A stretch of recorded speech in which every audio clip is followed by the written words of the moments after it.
You can make food out of thin air. Okay, it looks a bit more like this, but the principle is the same. Think about air plants. They don't even need soil and grow quite literally out of thin air.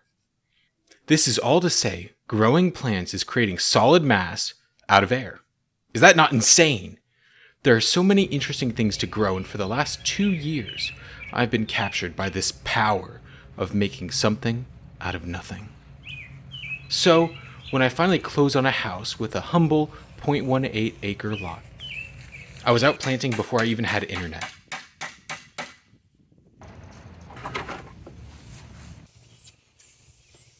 I was far more focused on time in the soil rather than quality of the soil. It was fairly sandy and stripped from the construction.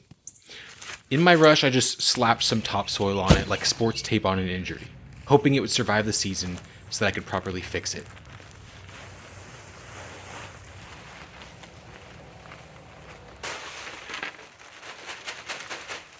I started the seedlings during the eclipse in 2024 and planted them late May. Most of my seeds I just picked up from stores, but regardless, I planted as soon as I could, to the point where my boss called me and I had to work on my phone hotspot in an empty house. When I was preparing this back corner, I noticed a weird plant sprouting through the grass. I didn't know it at the time, but this was the start of a war that continues to this day. This is the Japanese knotweed, a highly invasive rhizome network that can go as deep as 10 feet and spread more than 23 feet. They're next to impossible to get rid of and outcompete almost every native species. After everything got planted, we moved on into summer and everything was looking fantastic. Tobacco was my priority, and I'm assuming you've seen that video, so I'm not going to touch on it much. But in total, we had squash, peppers, basil, tomatoes, eggplant, edamame, beans, cucumbers, pumpkin, watermelon, and a couple other plants as well. I think it was at this point that I discovered edamame is soy. For the longest time I thought edamame was edamame. I guess my fuzzy appetizer is really just a candle bean. Also, I don't know if you've noticed this looming tree, but one of these days I swear it's going to fall and crush all of my garden. This year was the start of my pickle phase, so I had to grow cucumbers. You don't want to do what I did and let them ripen. While they may be good for collecting seeds, once your cucumber plant gets a fruit to maturity, it just gives up on life. One of my zucchini plants had these weird watermelon-looking leaves, and it was still giving me normal zucchini, so I was thinking maybe, saving these seeds for year after year just to have a fun, unique zucchini. Now, that was before this next part, and let me prelude this by saying I live in the Piedmont region of the East Coast. So it will be no surprise to some of you when everything collapsed, and the 4 horsemen of the apocalypse arrived. I looked, and behold, there were yellow bugs with crowns given to them. They came conquering and to conquer. Let me introduce the Horseman of Conquest, squash beetles.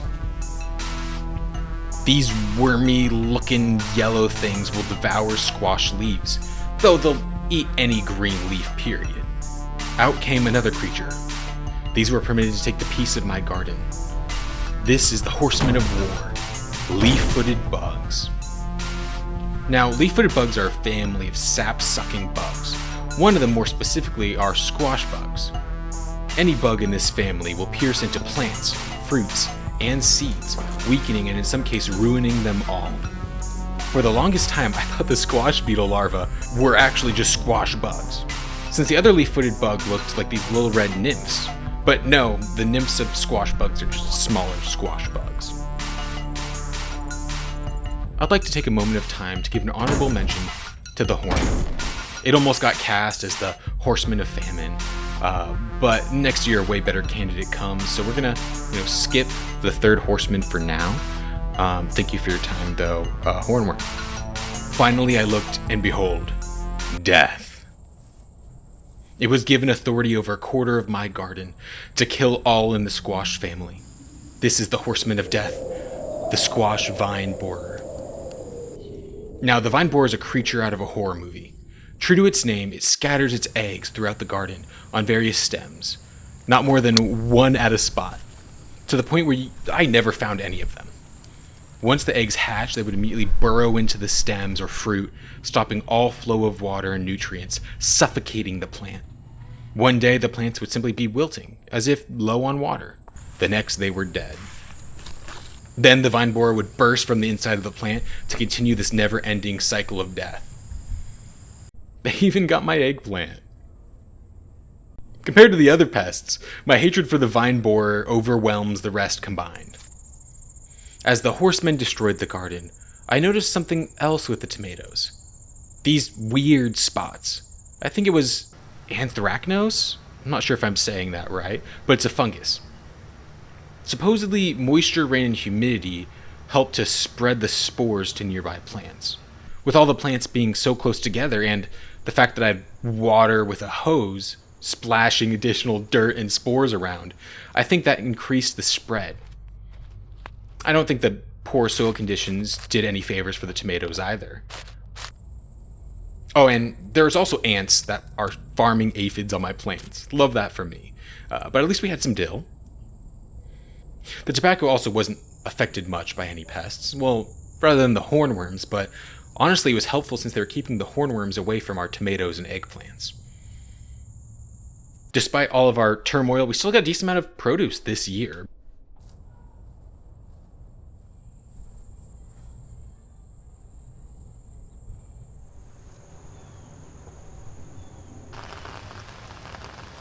Fall was now upon us, but none of our squash or melons were. I started harvesting the tobacco in the summer, and finished after Hurricane Helene knocked the last few over. I had them up and curing.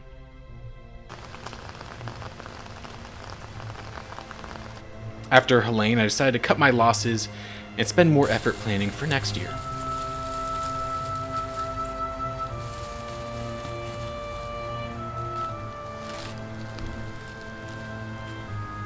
I harvested what I could, some basil, jalapenos, and peppers.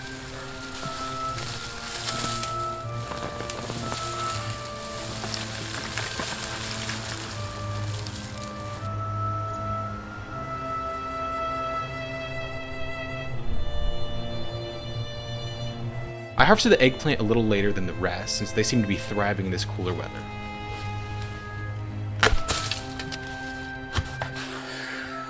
The eggplant was pretty great. I mean, look at this. Frost came soon after, killing anything that remained, and the year drew to a close.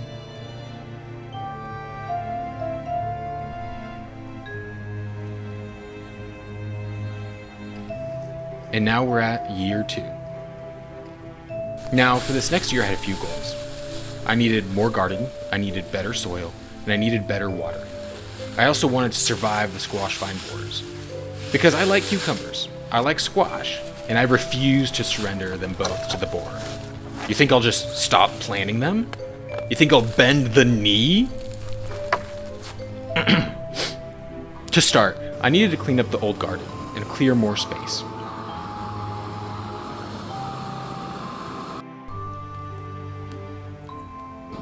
I torched along the back fence to make a significantly longer garden. Why did I use fire?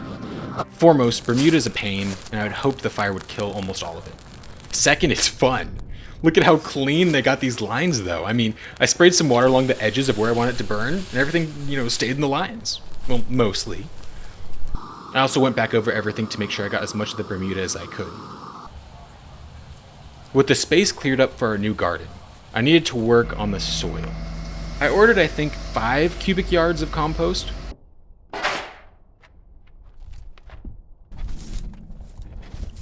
I swiped my neighbor's wheelbarrow and dumped a layer over the whole garden. Then I tilled that in. And I did a second layer on top without tilling.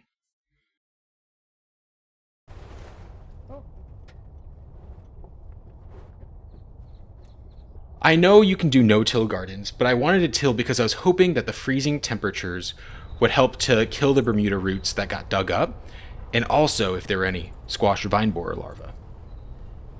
I also decided to add some compost to my side yard, It only gets about 2 to 3 hours of sun in the summer, but I figured it would be a nice shade garden regardless. I also had leftover compost. I then decided to put more vertical space in.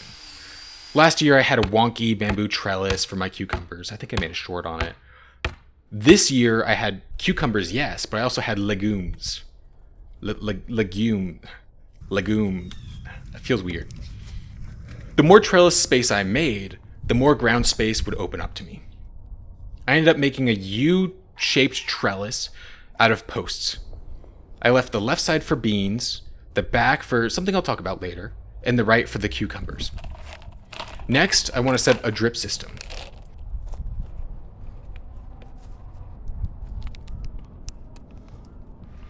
I had a 3D printer that helped me with stakes and making sure everything was laid out.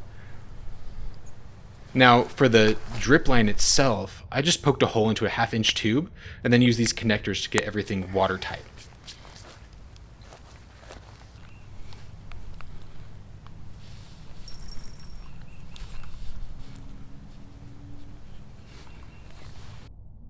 I had a system that would check the weather forecast and then water depending on what the future forecast looked like. And this allowed everything to be fairly automated in terms of watering. Oh, I forgot. I also built some grape trellises, hooked up the drip system to that as well. But that's for another video. It was time to get the plants going. I was a lot more picky with my seeds this year. I ordered from, I think, Victory, as well as Southern Exposure Seed Exchange. My focus this year was far more on niche plants, as well as plants that were more suited to my climate. Now, I do want to preface, I like native plants and I encourage them for general gardening. But when it comes to edible and usable plants for food or projects, I don't care how native it is, nor do I care if it's genetically modified. If these plants fill the niche I'm looking for and are superior, I'm going to use them. One of my bigger goals this year, though, was to crossbreed tobacco and cotton. I think I got like 8 different tobacco varieties, though I only planted like 6. I put a few in my main garden, and then I put all the leftovers into the side shade garden with some other leafy greens.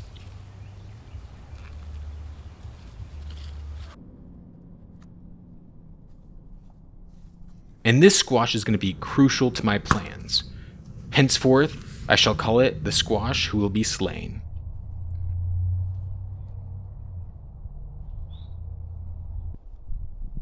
Now, I got cool weather crops in the ground first, and I also planted corn with them, even though I didn't think corn was a frost-resistant crop. Huh.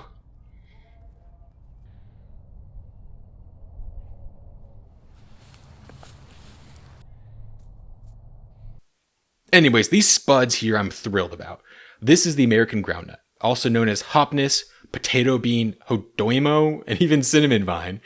I don't know who named it cinnamon vine. I think that one's a miss. But this little guy, like the name, is a potato bean. It's a North American native vining legume that makes spuds. So not only does it make potatoes, we'll call them potatoes, I don't want to say spuds, but it fixes nitrogen as well. Also, you know how potatoes are this superfood that have almost every nutrients you would need to survive on them alone? Hopniss has not only more protein than a potato, but I think because of its bean parentage, I think it covers additional minerals that potatoes don't have. So, though I need to do more research, I think compared to potatoes, Hopniss gives you almost all the nutrients you would need, though I think missing still a few more. Anyways, I planted these along the back of the trellis, and like that, we had our early garden up and running.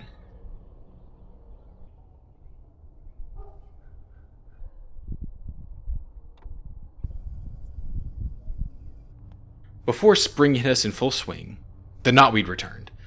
I'd been killing this over and over and over again in the last year, but it still survived. This year, I wanted to try to use herbicides that targeted the leaves and then got into the root. So I had that concentrate, and then I bagged the knotweed and had it soaking in that concentrate.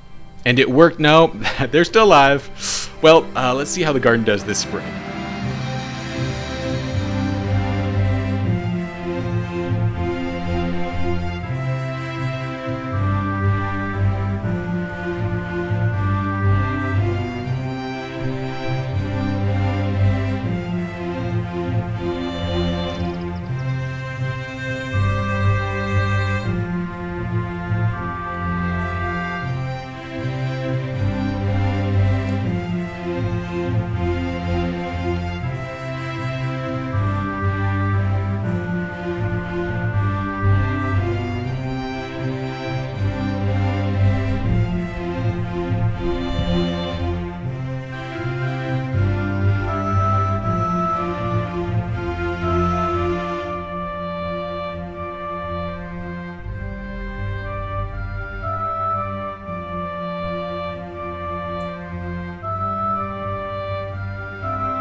And I looked, and behold, a black horse.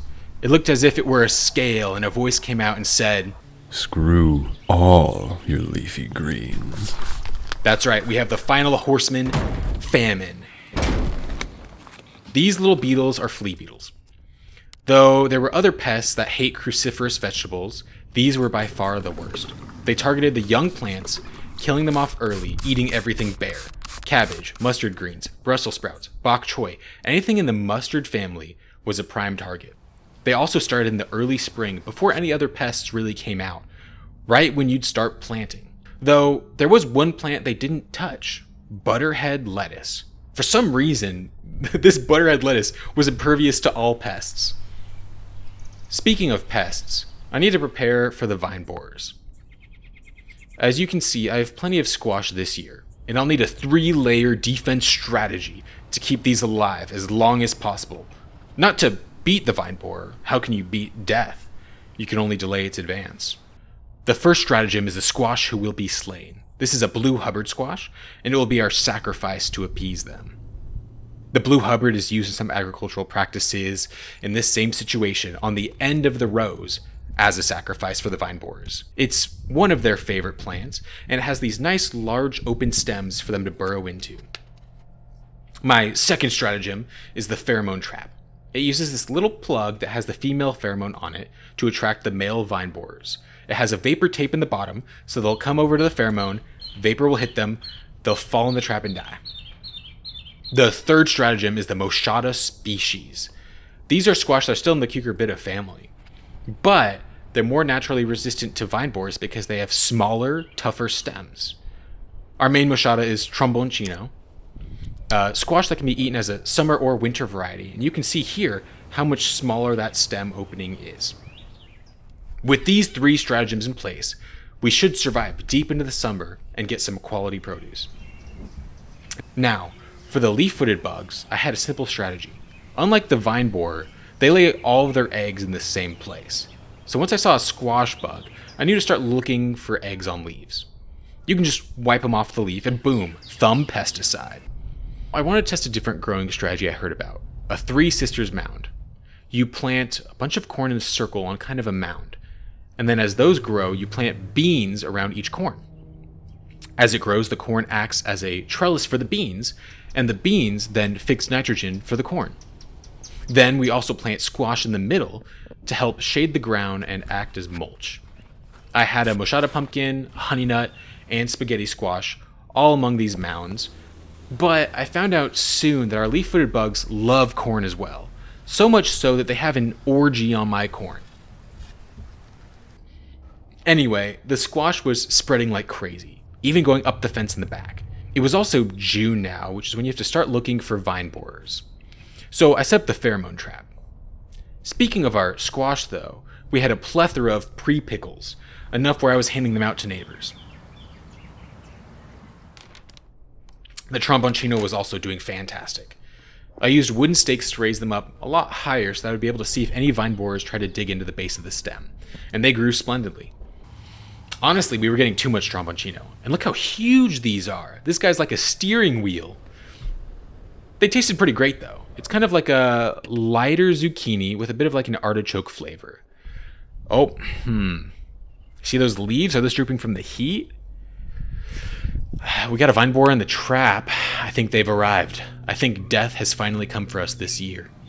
As expected, the squash who will be slain was targeted first. Soon, its title was changed to the squash that was slain, so that the rest of the squash could live. At first, I thought maybe its fruit would have survived, but no, it ended up rotting. The vine borers tried to get into some of the Tromboncino to no avail. You can see this little guy was struggling to get into the stem, which meant they were going to be as resistant as I thought. The main trunk to this point looked solid. I didn't see any sawdust that precedes vine borers, and so I thought we were fine. They got some of our spaghetti squash, which are in the Peppo species, so that's understandable. Our pumpkin, which was the second Moschata variety, was growing strong. The tobacco on the side was extremely popular with hornworms. Some of the tobacco also had a little bit of an aphid problem, which I heard somewhere means there might be deficiency in the soil, or maybe too much nutrients or something like that. On the cotton, there looked to be some kind of spider mite. I sprayed some neem oil on it, and that took care of those. And then it's time to come back to the knotweed. This time, I decided to dig down and try to inject the roots with this neat injector, but it was with herbicide. And it didn't work. So this is kind of the turning point for me. I decided to go salted earth and ordered glyphosate, the destroyer of plants, impossible, giver of cancer. I wanted it dead. You remember this little Carpenter Bee from earlier in the spring montage? Yeah, it was killed, slaughtered. I saw these holes in the grape trellis, and I have no idea what happened until I was woken up by a loud noise one early morning. Did you see that? It was a woodpecker that had ended up finding them. On that positive note, summer was now in full swing.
You probably noticed that a lot of the tobacco vanished at the end of the summer.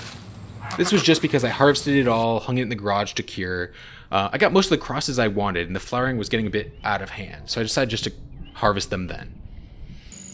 Checking on the leafy greens on the side, some of them survived. I replanted others, though they were hit by what I'll call some minor plagues. We had cabbage worms,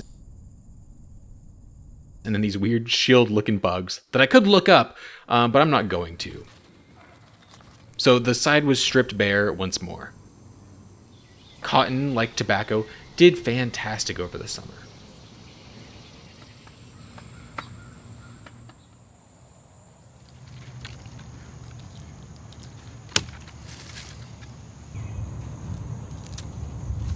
Nice. I figured sunflowers would do great in the summer too, but I guess they did too well. They end up snapping halfway from the weight of the flowers and falling off.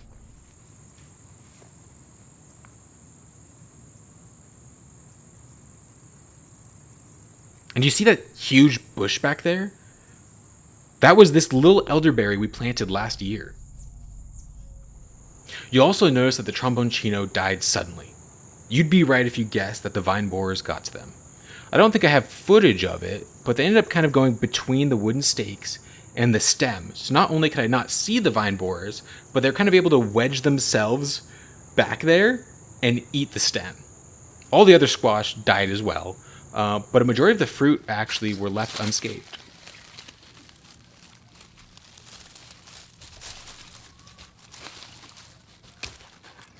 And my pumpkin. My poor pumpkin. I was so excited for this guy, but then this happened.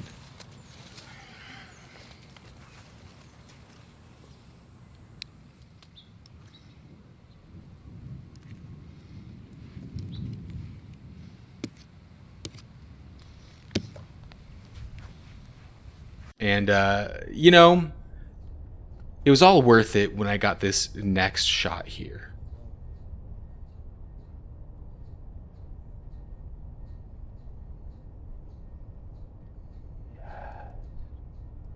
Die. One more in the pot. Let's go. My pumpkin was avenged. We got our pound of chitin. Despite the vine borers, we still got zucchini late into the season. We also got plenty of tromboncino, spaghetti squash, butternut.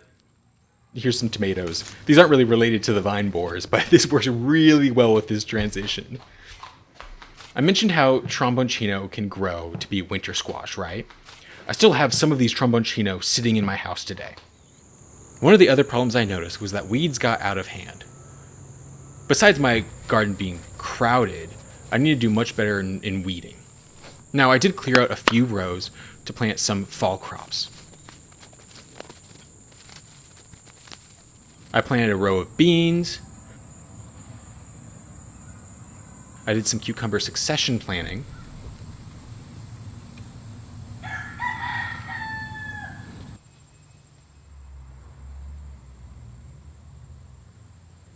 And the vine borers did end up getting to those, but I got plenty of cucumbers before they eventually withered away. On a side note, how did vine borers get into tomatillos? Speaking of pests, the squash beetles decided to not eat squash this year, and instead ate my beans. Now, the squash was for the most part gone at the end of the summer, so, you know, I get it, but why my beans? I still got plenty, but it's the principle of the matter. In spring, we had snow peas up on the left trellis, but they're a cool weather crop, and so they die back in the summer. I needed to replace them with a heat-resistant vining plant that does well in my climate, and I came across cow peas or clay peas. These are a shelling pea. They grow and dry on the stem, and then you pick them, and following their namesake, you shell the peas. These stay shelf-stable right out of the pod, just like that. They're also super interesting in the fact that they secrete this nectar on their stems that attracts ants. These ants then protect the peas from any other pest. So while the squash beetles were eating my other legumes, the clay peas had an army on standby and were untouched. They thrived in the heat of the summer. And look at all these peas!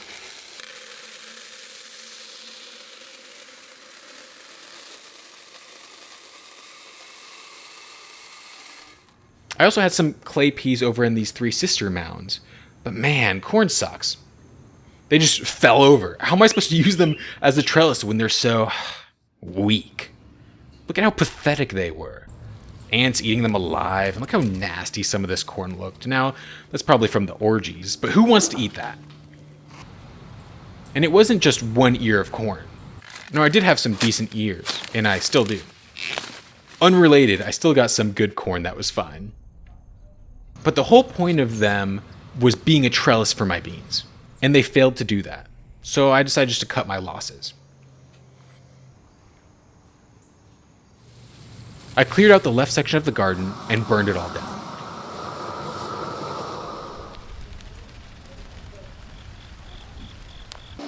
I wanted to do something fun this fall. Last year after the summer, I didn't really replant anything. So this year, I wanted to try doing an overwintering crop, something that could grow in the fall and then early spring. And what is a better choice than some winter wheat? I spread it over top and just stepped it into the soil, and that was enough soil contact to get it going. Though, I did have one serious problem that kept occurring. Can you get out of my wheat, please? Pixie. Up to this point, the tomatoes were relatively untouched by the leaf-footed bugs. I think they liked the corn a little too much. But then, I finally saw some. And then there's this worm that started eating the tomatoes, and I decided, I don't want to deal with that. Nope, I'm done. So I harvested all of the green tomatoes that I could find.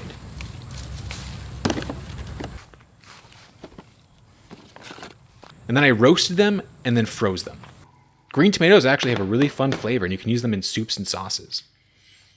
Then I finished ripping up the remaining corn and weeds, and cleaned up the second Three Sisters area.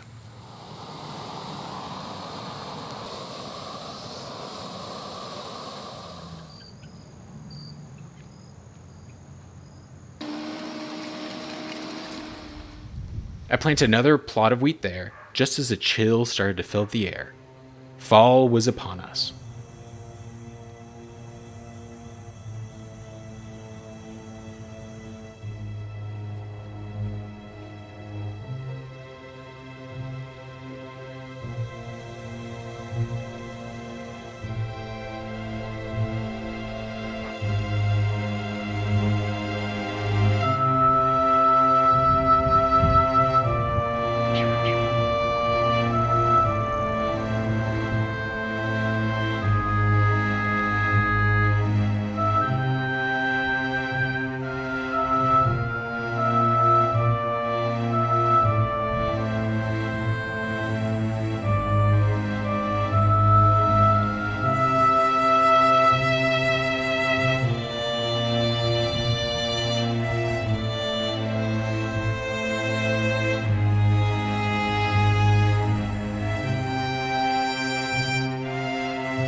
You can see that the shade garden had a couple additions.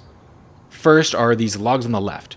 I saw some logs that were freshly chopped on the side of the road and figured mushroom logs would be pretty fun. The best part about mushrooms is they don't need a lot of light either, so it's perfect for the shade garden. You also probably noticed that all the tobacco respawned. Now, these were all actually from the suckers that came from the original tobacco stems. I left them up because they looked nice, not that I was lazy, but also they kept hornworms from any other plants. Because of this, I was able to see some of those parasitic wasp eggs on one of them. I wish I could have seen them hatch, but at least I got to enjoy watching nature kill this failed horseman of the apocalypse. And on the note of beneficial insects, look at this guy. I think he's an assassin bug. Even more exciting than that, look at my vine borer corpse haul.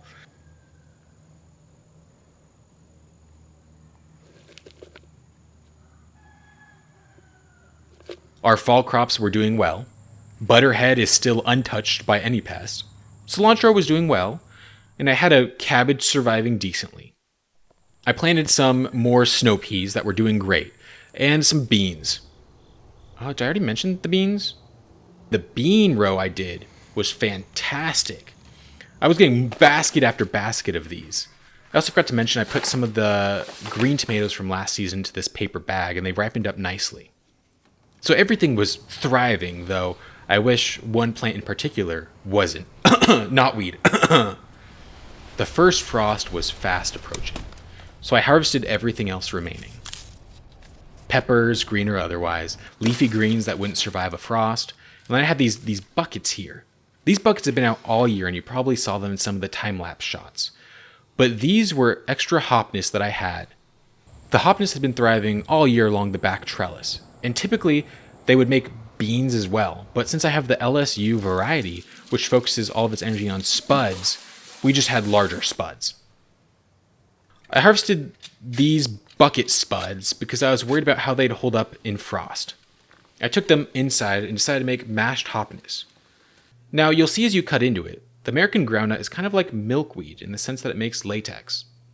Make sure you cook it well because, yes, the latex, but also, like some other beans, it has protease inhibitors. But once you cook them through, they make quite a nice mashed potato. There really is no other way to describe this other than a potato bean. I bet it would be great as a chip.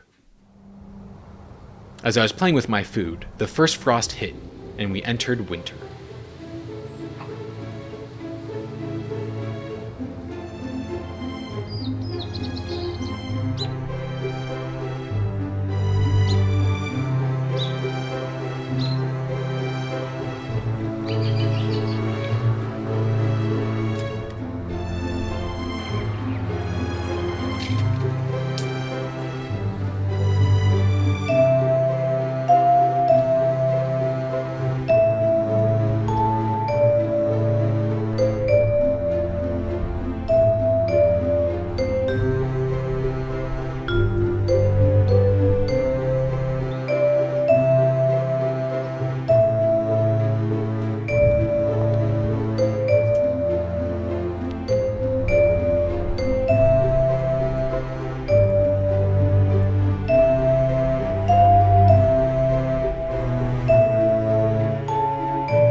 wheat survived snow and freezing rain and stayed green all winter. I couldn't have been happier with how it did.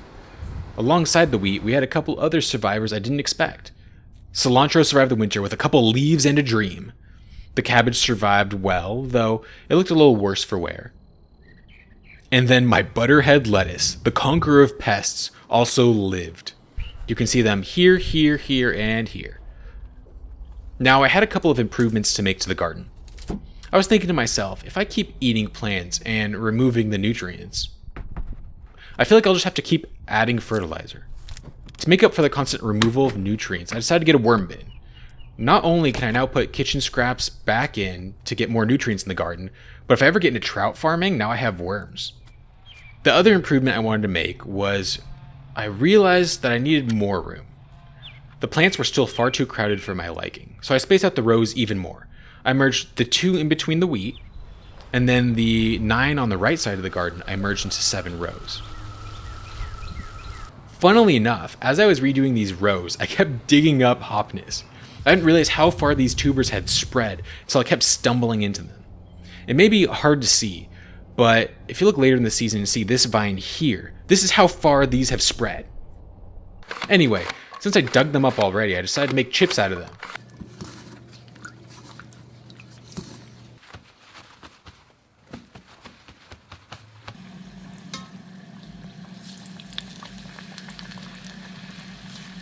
And you know, I was right. They slap. I think I'm onto something. The next improvement I wanted to make was I felt like my drip system was begging to break. Last year I just punctured the 1/2-inch tube and attached connectors, and I ended up getting eventually some leaks. And I think as time goes on, it'll only get worse. So I decided to get some proper connectors to keep the longevity of the system.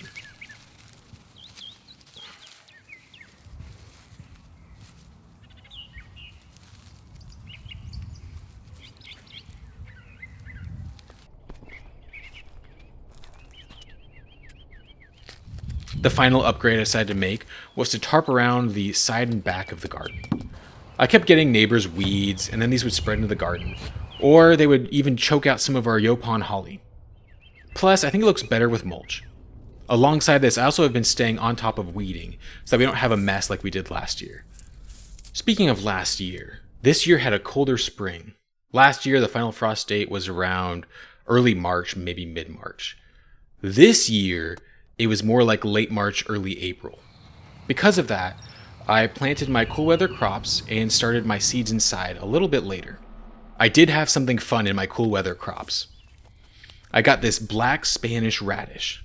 The breakfast radishes were fine last year, but black Spanish are winter radishes. They should be able to keep for weeks or even months in storage. And I highly suggest if you also try that you peel off the skin. Otherwise, they hit your senses like biting in a horseradish or a wasabi. The knotweed came back again this year, but much smaller, so I'm a little bit hopeful that after this next spray, I will win the war. We haven't gotten any mushrooms yet, but that's expected. Ignore the white stuff, that's diatomaceous earth. Some ants were trying to steal my shrooms. The wheat had continued to do amazing. It was probably the lowest maintenance crop that I've dealt with. I only watered it maybe a handful of times in early spring, and it was just because we had a really dry spring this year. Other than that, the wheat just kind of grew.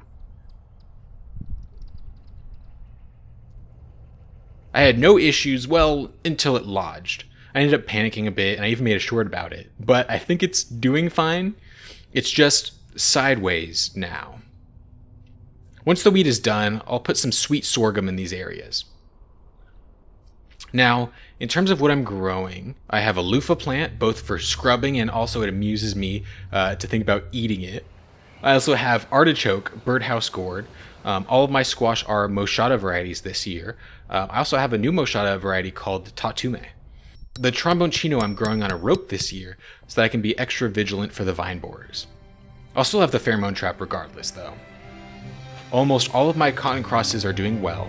One mysteriously vanished.